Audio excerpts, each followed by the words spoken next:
This is a presentation of Northeast Streaming Sports.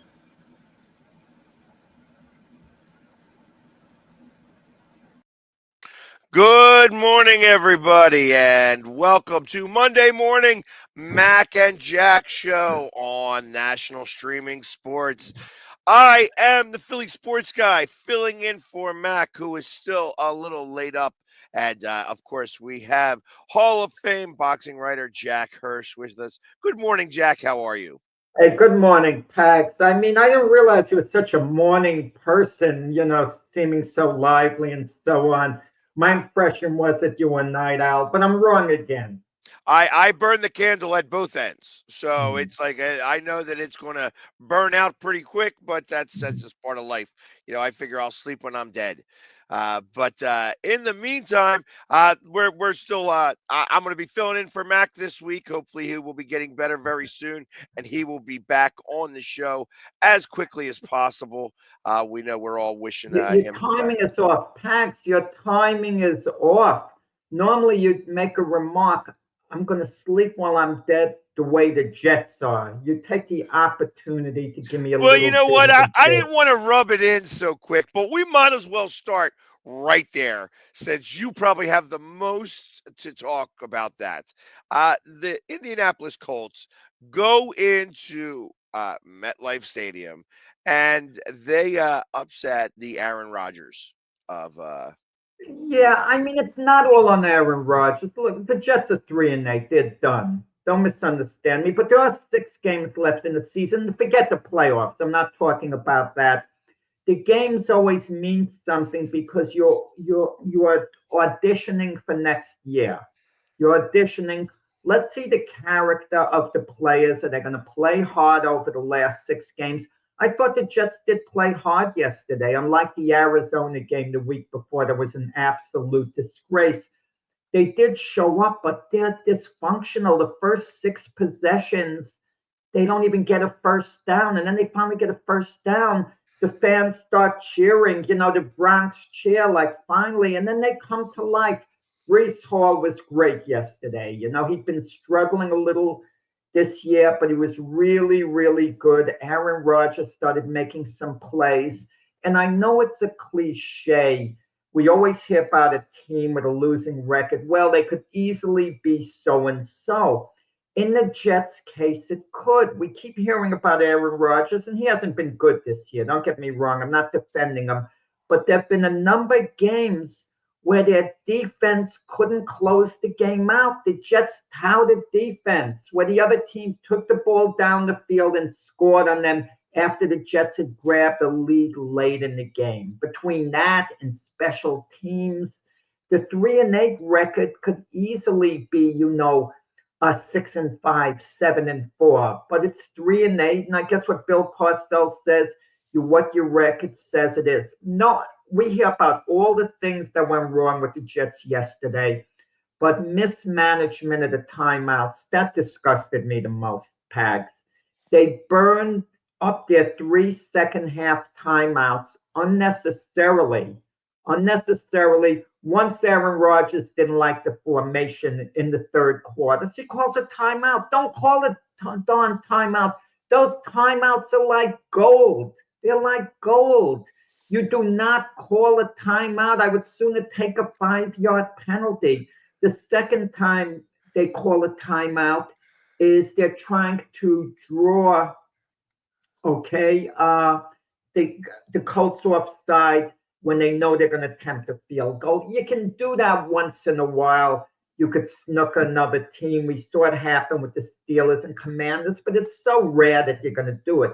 And they burn a timeout. And then the third time, the Colts have the ball on the Jet 10-yard line with a minute and a half left. And the Jets use their third and final timeout. I mean, come on. I mean, I understand, well, you want to stop the clock in case they score, you want to leave some time, but the Colts could still run the clock down if Anthony Richardson didn't score on a 10-yard run. They could have run it down to the end. So the Jets get the ball back with 46 seconds left on their own 30, and there are no timeouts. I understand there's still time to get into field goal range. You're down 1 point. I get all that. But the point is, without the timeouts, you get sacked. All of a sudden, it's panic. You can't stop the clock. You can't regroup. It's all a rush at that point. You hit someone on the 6, 7 yard pass. You got to rush to the line of scrimmage. And it was a fiasco the way the Jets lost the game. But I'm going to put it on the touted defense in large part. Once again, just like against the New England Patriots, Jets grab a lead late in the game, and the other team takes the ball and marches it down the field. Yeah, it there's a lot that's going on up in New York right now. It's not just the Jets, both the Giants too. But staying with the Jets, I mean, obviously you follow them much more than I do, and we spoke offline that Joe Douglas, is made a lot of moves, and he's made a lot of the right moves. He's put these players, like, these are good players that are on the team that are not being coached right, I guess. What do you think is going to be the biggest changes now? Is Joe Douglas gone now because of this? And is Aaron Rodgers also gone now because of this?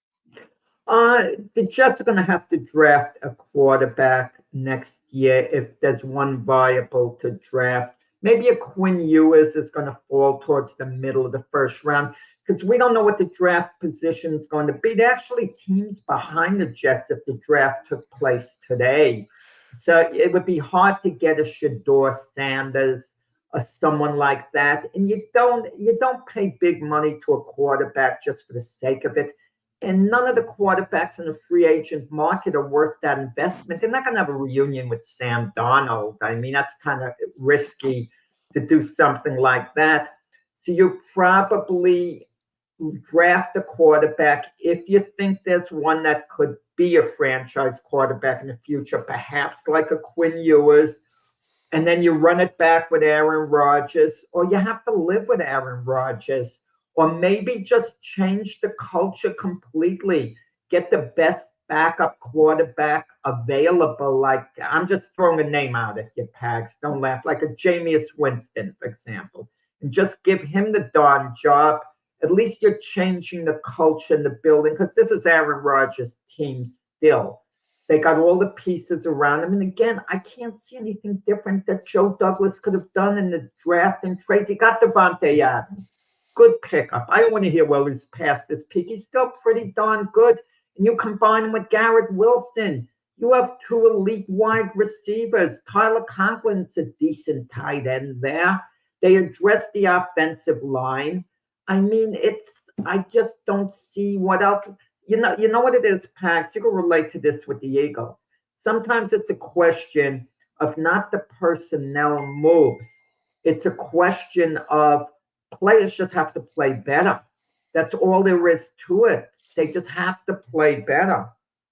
Well, and right now the Jets would have the seventh pick in the draft.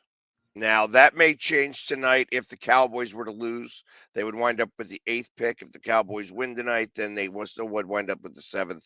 But they also have not had their bye week either. So there's the teams behind them. There are a number of 2-8 teams behind them. The only team that's really guaranteed the number one spot at this moment is Jacksonville, who is just a hot mess in general. As they played the number one team in the NFL right now. But you tell me this, okay? We keep hearing about coaches on the hot seat, like coaching changes make a difference. You're obviously very familiar with Doug Peterson, Super Bowl winning coach for the Philadelphia Eagles. And when he was a Super Bowl winning coach, he was more than just along for the ride. You have to give him a lot of credit for how he coached that team. And now he's with Jacksonville. And how do you go from one of the better coaches to one of the worst coaches? He's had no positive effects. He was supposed to be a quarterback guru, having been a backup quarterback to Brett Favre himself. And Trevor Lawrence hasn't made any improvement. If anything, he's regressed. I know he was hurt yesterday, but sometimes you kind of wonder. You can only make so many moves, Pags. I mean, there's only so much you can do. Finally, you have to just see everyone in the room and tell them you got to play better. It's on you. We can't do anything else to help you out anymore. I agree. And the truth of the matter is that the Eagles, when they went on that Super Bowl run with Doug Peterson as coach, they had a number of things that were already in place that helped them. And there was this air about them that they were a much better team than what was provided for them over the last over 2 years. They had the problem with uh, the coach right before them, Chip Kelly, and then you bring in Doug Peterson, who was supposedly the dumbest coach in the NFL. And I think that had more to do with, interestingly enough, Joe Douglas and Howie, that actually put the good team around them.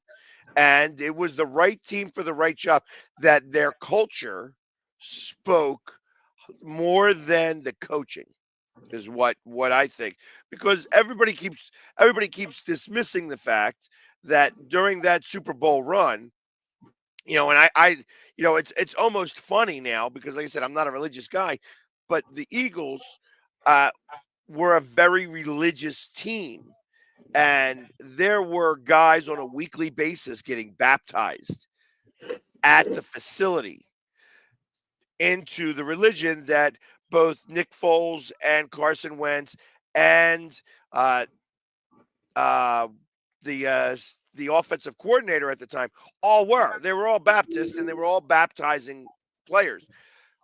Again, it's more of when you got everybody on the same page, you can move mountains, and that's what Yeah, but happened. that could sometimes be dissension on a team with religious differences. I don't want to fully get into that because some guys might not want to be involved with that and they might be pressured a little bit. So you never know how that's really Right. going to pan out. But it's funny, you mentioned the name Carson Wentz. You talk about a forgotten backup quarterback. He's the backup quarterback at Kansas City to Patrick Mahomes. That's about the most cushiony backup job in the NFL because you collect a paycheck.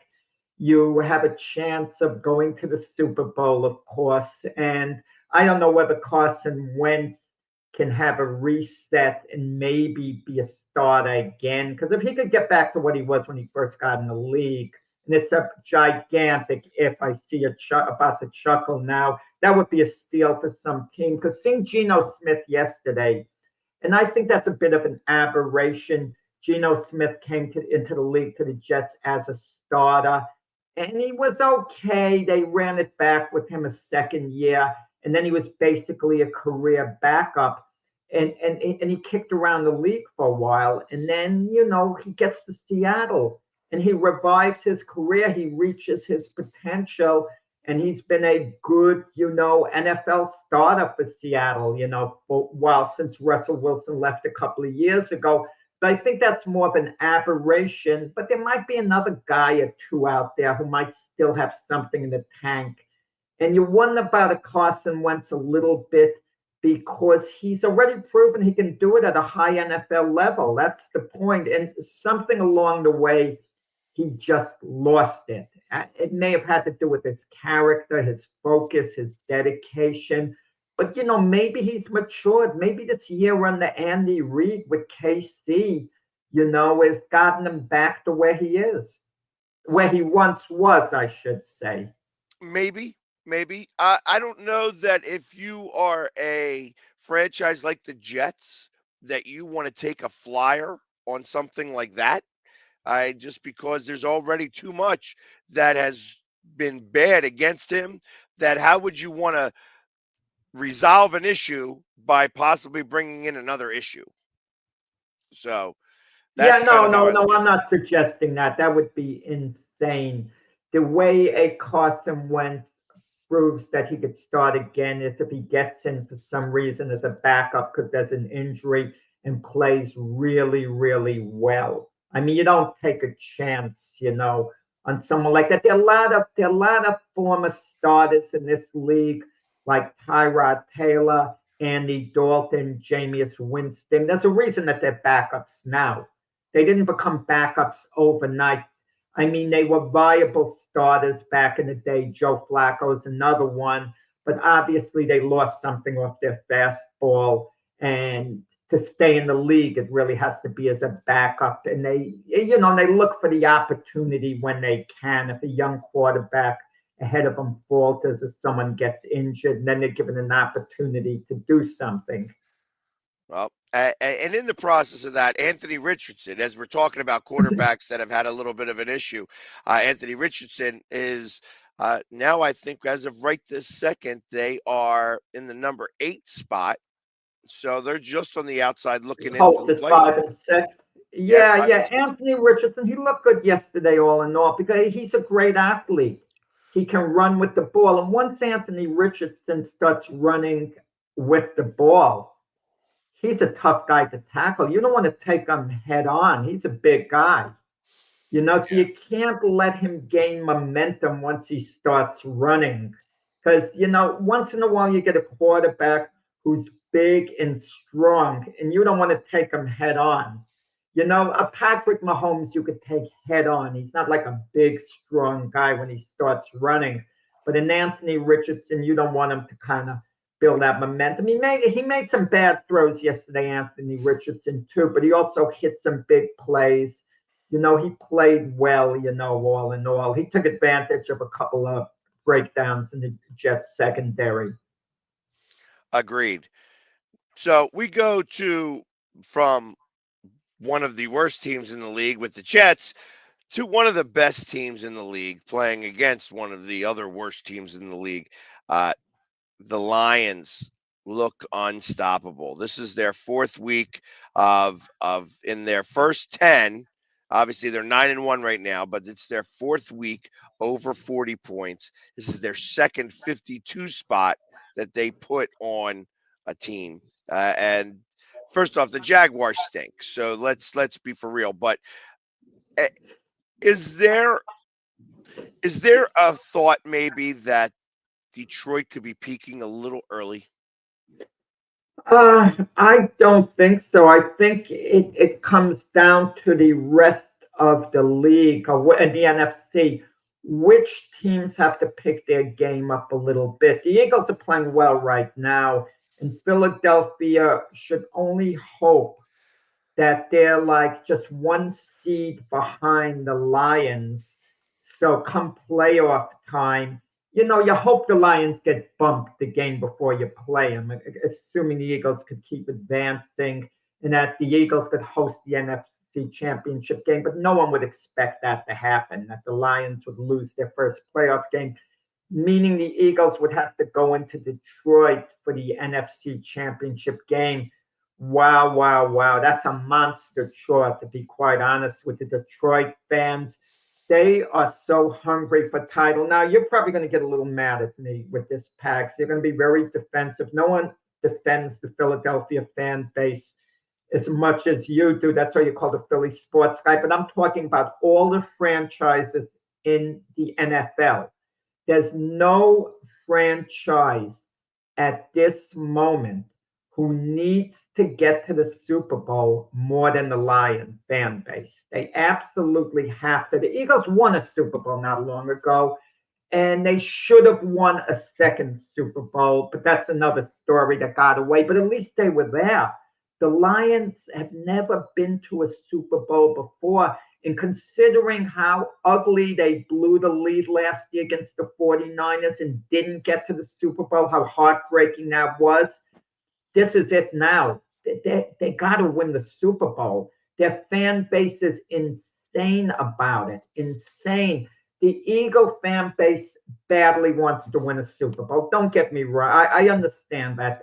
And I'm not saying the Lion fans are better than the Eagle fans. I'm not saying that at all.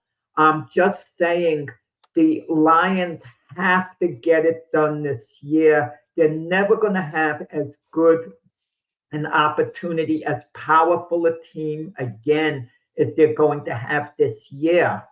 And no franchise in sports needs a championship as bad as the Lions. I mean, none I can see. I mean, and going into Detroit where they could just smell it. They're on the verge of it. You know, they can be beat still, the Lions there. Don't get me wrong. They could still be beat, but if they're playing the Eagles, hypothetically, Jalen Hurts will have to play a mistake-free game. He's going to have to take off on some run scamper. Saquon Barkley's going to have to be Saquon. He's going to be great. You know, A.J. Brown, Devontae Smith. But most importantly, the Eagle defense is really going to have to show up and make life miserable for, for Jared Goff. Yeah. And I'll be honest, we have a ways to go before we get there. I know that I mentioned in the beginning of the season that that's going to occur. And that's going to occur. And my thought is that, and that's why I said I couldn't tell you what happens after that game, because truth of the matter is that I see Detroit. As of right this second, I see Detroit winning that game. However, what I do also see is the possibility of their coach overcoaching at the most critical time. And that's a possibility too. So I won't talk about that just yet. I want to save that for when we get to the playoffs. You called it, and I could just visualize that right now. It's the NFC Championship game, but don't count out the Packers. I know at this moment there's no way they would beat the Detroit Lions. I understand that. But the Packers have upside. They could start peaking late in the end. Remember, they did beat the Lions, upset them on Thanksgiving Day last year. And the Packers, with a little luck, they could have gone to the Super Bowl themselves last year. They beat the Cowboys in Dallas, shocking upset in the playoffs last year. And it took the 49ers the final drive of the game to beat the Packers last year. So there was little difference between the Packers and Niners, and there was no real difference between the Niners and Chiefs in the Super Bowl. So let's hold off. But right now, the Lions are the team to beat. We both agree on that. Right. And like I said, I thought that the Lions lost last year, that NFC Championship game, because he overcoached. Dan Campbell. Well, yeah, so we'll have to see that when we get closer. But right now, they look unstoppable. Like I said, that's their second time they put up a 52 spot. The fourth game where they've hit over 40 points. I kind of feel that they are going to be the team to beat right now in the NFC, with the Eagles being number 2. But the other side, I mean, there were 2 monster games in the AFC. And we'll start with the 1 o'clock game. The Baltimore Ravens versus the Pittsburgh Steelers. I think that game was everything it was meant to be. Obviously, it was a very close game. The Steelers couldn't put it in the end zone, but they didn't need to. They had a kicker who could actually kick some field goals, and the Ravens, Tucker, must have been all tuckered out from last night or something, or the night before, because he missed a couple. And that proved to be the difference in this game. I mean, it was 18-16. The Steelers wind up winning it all on 6 field goals. But it was every bit the knockdown, drag-out fight that everybody expected it to be. Yeah, it was an intriguing game. And at the end of the game, when you saw Justin Fields had a chance to kind of ice it, they put him in a package play to run with the ball. He hits the ground 1 yard short of a first down. He didn't have the wherewithal, I guess, at that moment. But I think the Steelers, I don't want to say they're in Lamar Jackson's head. He just can't get over the top against the Steelers. And that was a big game, because there's a good chance now that the Ravens finish behind the Steelers, in the standings there, meaning the Ravens would be a wild card team. They'd have to play 3 games instead of any chance of playing 2. And they would have to, play certain games on the road. Maybe they'll host 1 playoff game to start. We'll see what the seeding is, what it is at the time. But that makes it much harder to get to the Super Bowl. And the Ravens have the personnel. They have the pieces. I know there are problems in their secondary that the Steelers couldn't really take advantage of. And I'm not overly impressed with the Steelers. They have an outstanding defense.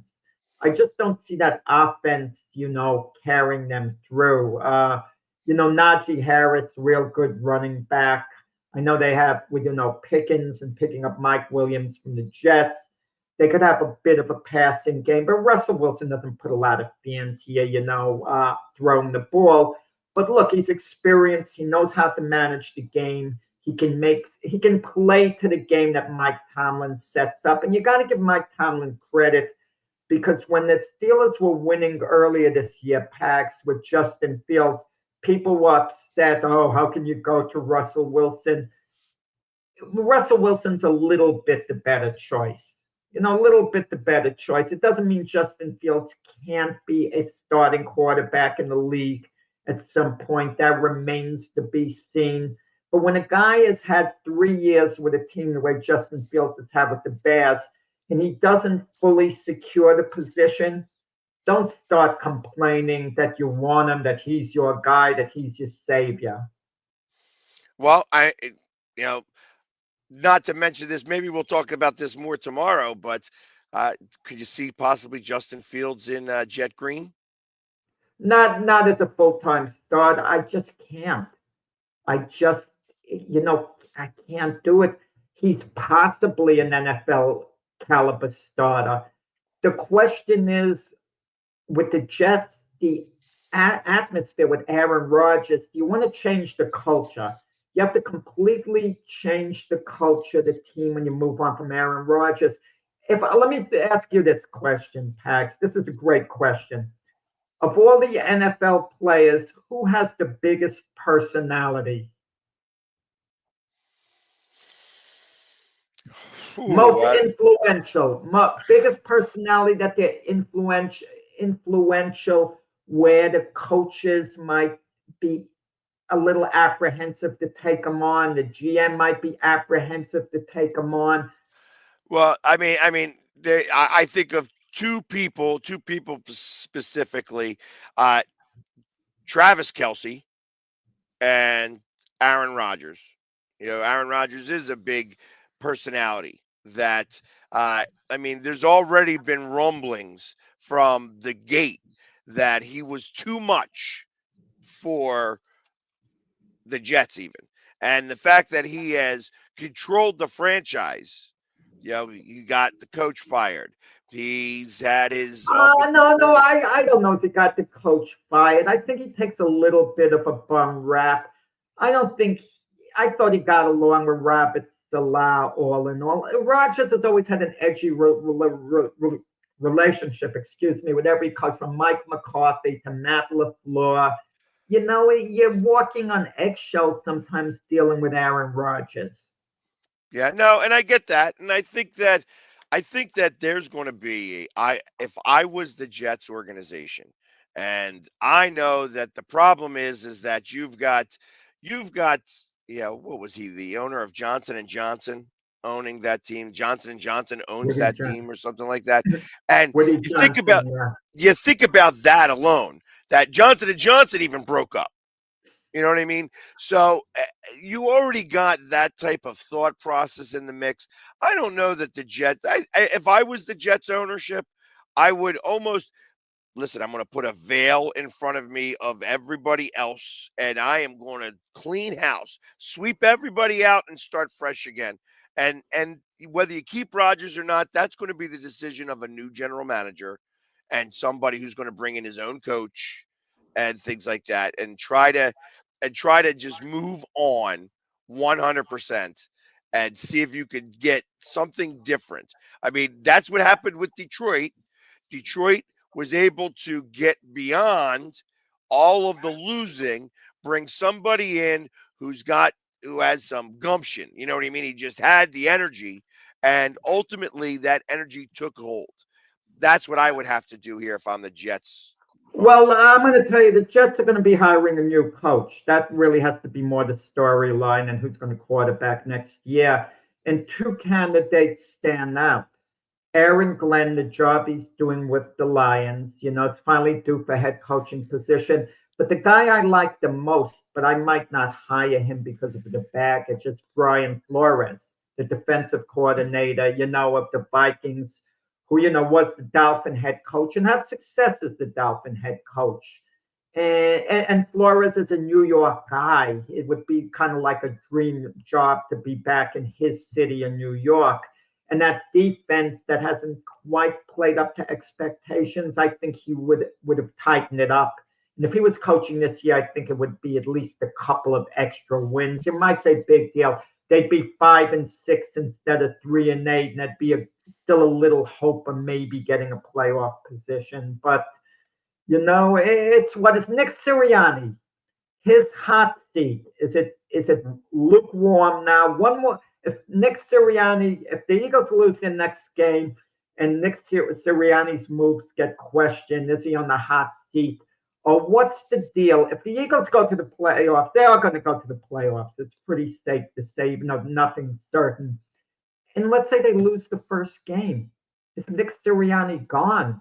I mean, I don't know Howie Roseman's relationship with him, but Jeff Lurie is going to make the final call on that. If Jeff Lurie wants Nick Sirianni gone, Howie Roseman won't be able to save him.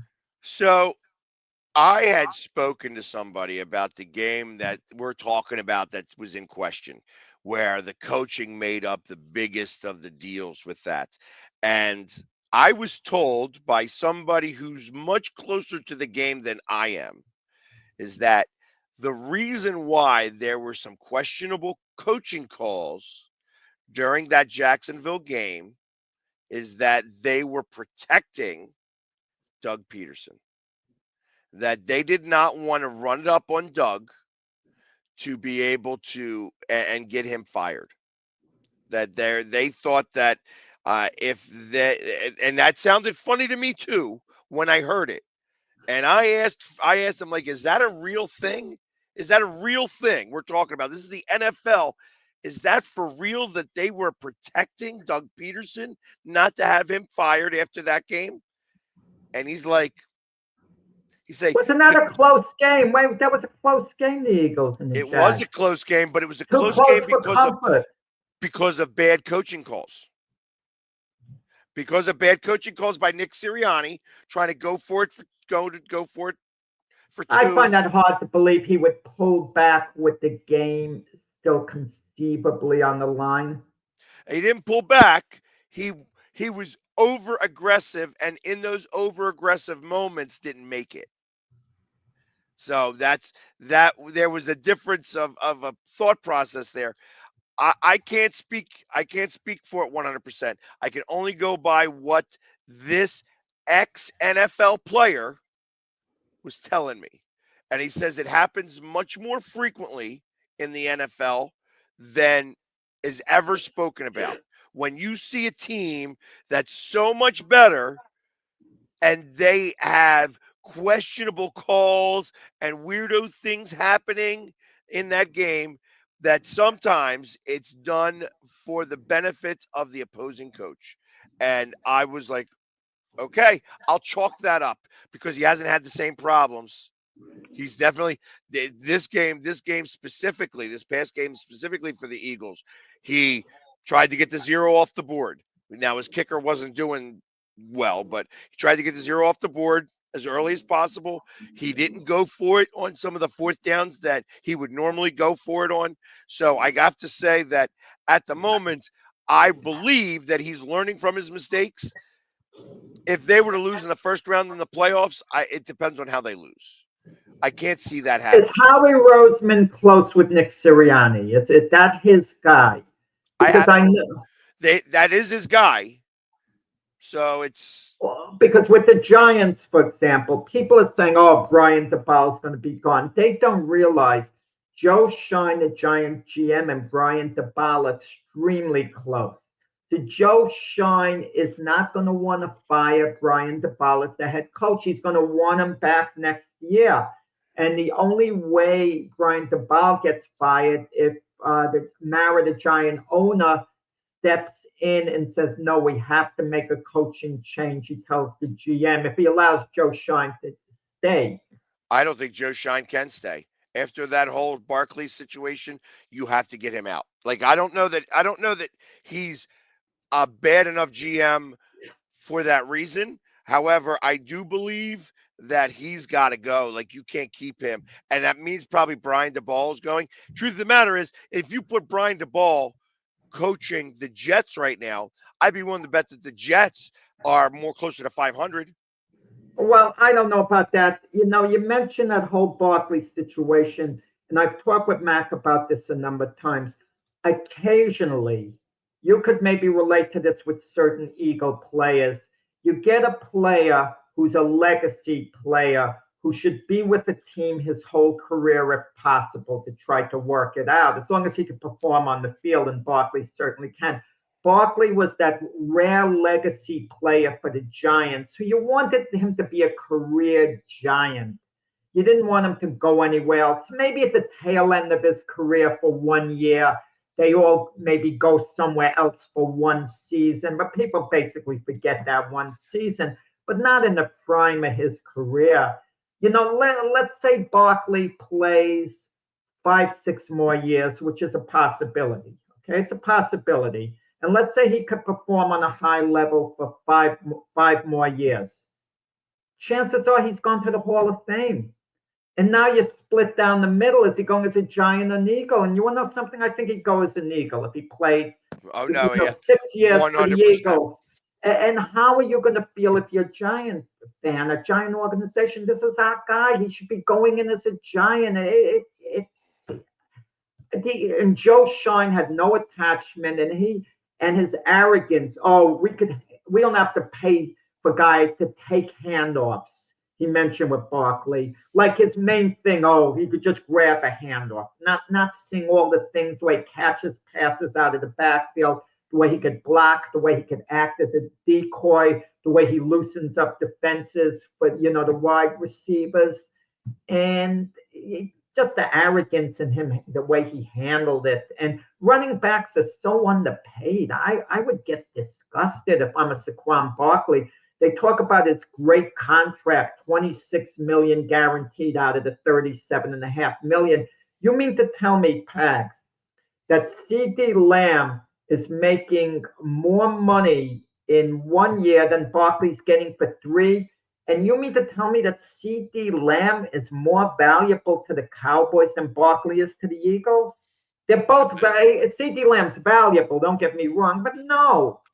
Saquon Barkley's arguably the most the valuable offensive player of the year. He's arguably. and in the conversation for MVP. And in the conversation for MVP. He's going to have close to 2,000 yards this year if he doesn't hit it. Because I expect that he might even hit it. It's going to be interesting to see how the next few weeks really happens with Saquon, and whether he's going to, be the offensive player or have more of a conversation for the MVP. Because truth of the matter is that right now, I mean, there's a couple people that I think are MVP worthy that aren't being spoken about. Um, I know that Goff had that 5 interception game, and that's really hurt him in the Lamar chase. But everybody forgets they have a receiver and a running back on that team that are doing amazingly well. Amon St. Ra or St. Brown is doing amazing. He's amazing. Him and Montgomery are the reasons why those guys are doing really well. Well, and you even look at the Lions defense. Hutchinson's been out the year. He might be back come playoff time. There's some talk of that. I don't know Willie or Woney, but there's some talk of that. Can you imagine he could come back and he's close to 100%? I mean, what a boost that gives him. Yeah. I mean, that's what's going to make Detroit very hard out. Like I said, I told you in the beginning of the year, I thought the Eagles were going to go to the NFC Championship game in Detroit. And I can't tell you how that game's going to go because I think there's too many intangibles that I can't foresee. Everything that I foresee right now has Detroit going to the Super Bowl. But I don't trust their coach in very, very, very big situations. The coach has been coaching with the lead all season long. let's see him with a little bit of adversity and see how that he would go. That was at that game in San Francisco. He had a little bit of adversity and he chose wrong. He would need something like that to occur as well. But let's get going a little bit further on some of these games. Minnesota Vikings beating the Texans 23-13. The Titans. Titans, I mean, I thought that was a much closer game than it needed to be. Minnesota is just their quarterback's not Good rebound game for Sam Darnold yesterday. Sam Darnold's going to be a free agent at the end of the year. I'm not sure where he's going to go exactly, but I would think he'd be starting for someone, not the Vikings who invested in J.J. McCarthy. Maybe the Raiders, and maybe a team that's not in a high enough position to draft a quarterback. Maybe the Titans next year. Maybe they like the way he looked enough to make him their quarterback to sign him because Will Levis hasn't quite worked out. right. And the Cleveland Browns fall to 2-8 against the Saints of New Orleans. That was like a nothing game. Hill had 3 touchdowns in that game, which was good for him. Obviously, he shows back up. But what do you do if you're Cleveland with Deshaun Watson next year? You don't bring him back as your starter. I can't see it, but you have to. The money he's getting paid, you want him around. He's getting paid, one of the highest paid guys in the NFL. You draft a quarterback, I would think, and maybe move on from Jameis Winston and maybe allow Deshaun Watson to start until the guy you draft you feel is ready. I disagree with your thought process, and I'll tell you why. You're paying so much money for a quarterback. Drafting a quarterback right now is futile. I think that you need to bolster your offensive line for your next quarterback. You want to play that string out. You want to get your first round picks, your early first round picks. You want to start to get offensive linemen. And then you want to once you have everything figured out on your offensive and defensive line, because I would spend all my first and second round picks right now. If I'm Cleveland, that's what I'm doing. And then in 2 years, or, because you got the rest of this year, obviously, next year you're going to be stuck with him. And then you can get rid of him. At that point, you could eat the contract. And then you go for the quarterback after you've had an offensive line that's been playing with each other for a season plus. And you start bolstering that, and then go after a quarterback. I think right now you're going to get a new quarterback. Who would start next year for Cleveland? I don't care who starts. Who cares? You run it back with Deshaun Watson, and you hope maybe you get lucky, and which I doubt, and he puts it together and regains his old form, which I thought was going to happen this year, and I was woefully wrong. Yeah, I think you'd have to die by the sword that you have. You know what I mean? So you got to die by that sword. And like I said, you're stuck with him now. You bring him back next year. You start to bolster the offensive and defensive lines. And then, because their defense is pretty good. It's their offense that really stinks. And their offensive line sucks. So I would definitely start. I would invest all my resources on the offensive line, get them playing for a season, get them used to each other, and then go after a quarterback once you know that you can protect them a little bit. Because there's no sense of bringing in a rookie quarterback to get him killed. You got who I'm about to talk about next, the Chicago Bears, who got Caleb Williams killed again. However, if they had a kicker who could kick the ball too, they would have won the game. Yeah, I mean, the Bears have lost some games. The Washington Commander game on the ridiculous blunder by Tyreek Stevenson that cost them the game. Yeah, had that blunder not happened by one player, and I'm being polite by only calling it a blunder. And then yesterday, had they made the kick if it wasn't blocked, I mean, think of the swing: 2 more wins, 2 less losses, and you're looking at them differently. But what a brutal division that is to be in when you look at it, the Lions, Packers, and Vikings. I mean, to keep up with those teams. And there's supposed to be a lot of discontent in the Bear locker room where Caleb Williams is even apologizing to the veterans. They like Justin Fields there. He was well liked. And now there's probably some rumblings. Well, we should have kept Justin. Why do we have this guy? But Caleb Williams has a lot of talent, and he's shown it at times this year. And he might be an elite NFL quarterback when all is said and done. But right now, he's a rookie. He's learning. He's gone through a lot of rookie pains. And I don't think the veterans on the team fully understand that. They don't have full patience on that unless it's a Jaden Daniels type, a rookie that his teammates like a lot. They see he's humble, he's learning. We're going to help him learn. But you get the feeling the bad veterans have had it. Their attitude isn't, we're not going to help Caleb Williams learn because this guy's all over the place. You get that feeling.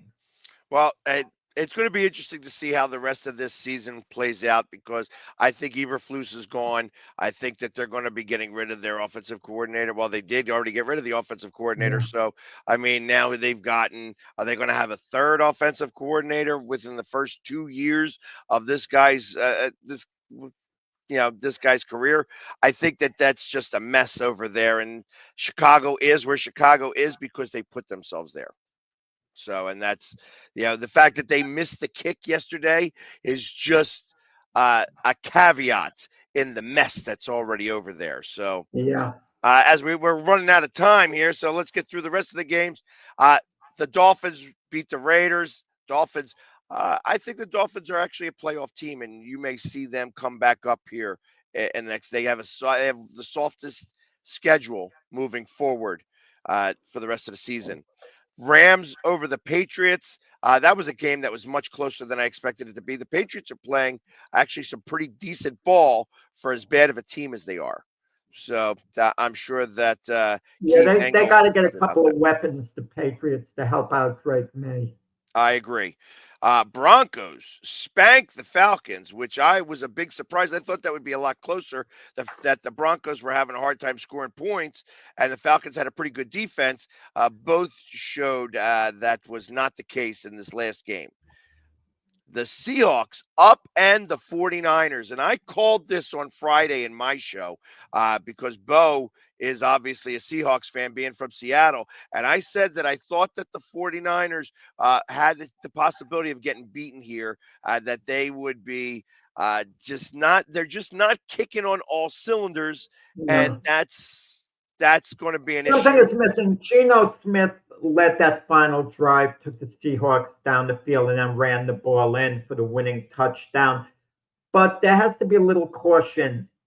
If the 49ers get in as a wild card, which they might, they're not the team you want to play. They're not going to be a typical wild card team that just manages to sneak in. I mean, they're capable of regaining their old form. But you said it best. Something is missing now. They're not kicking on all cylinders, but if it does come together, they're a dangerous team. Right. But they got to make it to the playoffs right now. And as of right now, Yeah, that's going to yeah, be a little five bit of and a five. struggle. That division. I mean, Seattle's 5-5, Niners 5-5, Rams are 5-5, Arizona 6-4. Right. Anyone could win that. 100%. The biggest game at the 4 o'clock that I didn't watch a snap of was the Chiefs Bills. And that obviously the Bills win that game. The Bills always seem to beat the Chiefs in the regular season. This is a game that we're going to have to wait to see in the playoffs to see how that actually changes up because once they get into the playoffs, both Josh Allen and Lamar Jackson have a really difficult time beating one Patrick Mahomes. Now, we acknowledge Patrick Mahomes as the top quarterback in the NFL based on what he's accomplished. But if we forget what quarterbacks have done in the past, the current quarterbacks, and only look at them currently at this moment, I can make a very valid argument, and I will, that at this particular moment, I think Josh Allen's the best quarterback in the NFL at this moment.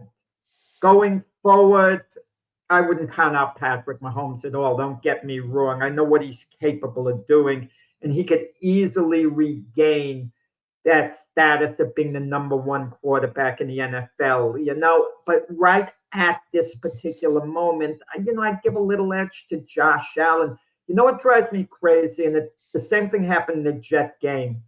they have a chance to stop Josh Allen, fourth down, big situation. And I keep saying Josh Allen's going to run with the ball. If it's 4th and 5, 4th and 7, whatever you do, don't let Josh Allen run with the ball because I knew he was going to do it against the Jets. And he locks up the game with a first down against them. And he did it yesterday, ran for a touchdown. Make him beat you by throwing the darn ball. I mean, don't let him. I mean, great running quarterback, great passer. I mean, Josh Allen's outstanding. And the Bills made a believe out of me, Pags. I picked the Chiefs yesterday. I think it was a statement game for the Bills to show that they are valid Super Bowl contenders. And they proved it to me. I take them seriously now. Well, they do it every year, and they seem to get. Because they play Kansas City every year because they're both number one in their division, and it seems that in the regular season, the Buffalo always has the edge, and the playoffs, Kansas City takes. Let me throw this at you. Of all the matchups in the NFL come playoff time, what is the most compelling matchup you could get of all the games? I think it's another game with the Chiefs and the Bills. There's no more of a compelling matchup. There's no better matchup, I think, that you can get.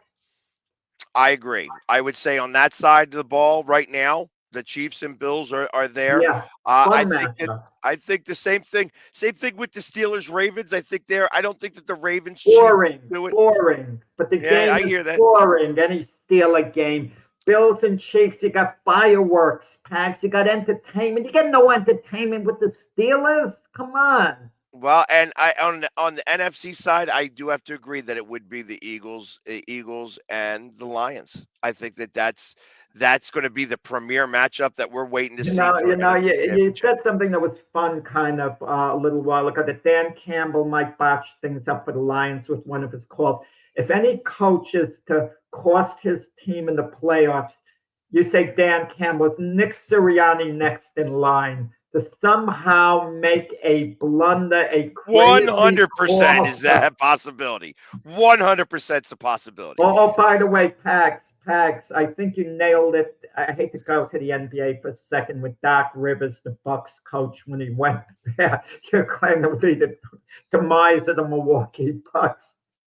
Yep, he's not a good coach. Not a good coach. Okay. We'll talk about that tomorrow. Another But thing, the last game before we get into a little bit of boxing and MMA, the Bengals come all the way back to just lose to the Chargers 34-27. I thought that the Bengals they had all the momentum in the second half. They were doing their big thing. Next thing you know, they wind up the blowing it, that one drive by the Chargers. yeah. And there it is. Bengals lose. I think that eliminates them really from playoff contention. I know that they're not 100% out yet, but they'd have to win out now the next 5 games, and I just don't see that happening. It's a shame because they would be dangerous if they win the playoffs. They wouldn't be an easy out for anyone. And they've lost so many close games this year. Yesterday was another one. Kudos to Jim Harbaugh. He should be a prime candidate for Coach of the Year for what he's meant for this Charger team. I agree. And so with only a few minutes left to go, we have, we'd be remiss if we did not talk about what happened on Friday night on Netflix. I'll tell you my personal opinion. That girl fight was a great fight, and that girl got robbed. Katie Taylor. And I will say that girl got robbed. She got. I mean, the headbutt aside, and the girl losing the point aside, I thought that she won more rounds. What do you say about that? Pat, you have to score a fight to make the statement. It was a close fight. I hate to use the term rap. They even talked to Jordan Maldonado, Serrano's chief corner person, late in the fight. I think it was the 8th round he was being interviewed. And he says, I think we're 1 point ahead. That certainly sounds close. And Taylor was coming on. I normally score every meaningful fight, round by round. So I have a definite opinion and a definite scorecard. But Netflix, I lost a round and a half of the fight because they were having trouble on the screen. The picture went off and I could only hear sounds. I couldn't score the fight anymore. There were 2 rounds I couldn't score, so I gave up on scoring the fight. My impression was Serrano had the better of it earlier. Taylor came on a little late. I thought with the point being deducted on Taylor for using a head, maybe Serrano would have edged it out by a point. It would be 5 rounds apiece. But all 3 judges had it 6-4 Taylor. And even with the 1 point deduction, she came out a point ahead. The punch counts favored Serrano. So what could I say? But I wasn't able to score round by round. The only thing I take objection to the word robbed. It's used too easily, robbed. It's fair to say I think Serrano should have gotten the decision, and it's okay to say I think the decision was unfair in a fight like this. But to use the term robbed, that's a bit harsh, and people use that a little too loosely. I can go with that. I can understand that. I, are women's fights always 2 minute rounds? 2 minute rounds. Serrano advocated for 3 minutes. But think of this: would the action have been so great if it was 3 minutes instead of 2 minutes? No, no, I agree with that, but then it makes me think, and the same thing with the cut. The cut started to affect her a little bit, and the way that they went at it, they explained this on air, whereas like their styles are like that. So this is something that's common because she has an unorthodox fighting style. She leads with her head, and so did her. They butted heads, but they were both leading with their head for those headbutts. So I can't really say that. It was when she was leaning on her head on that cut with her head. That was when the referee took the point away. And I saw that.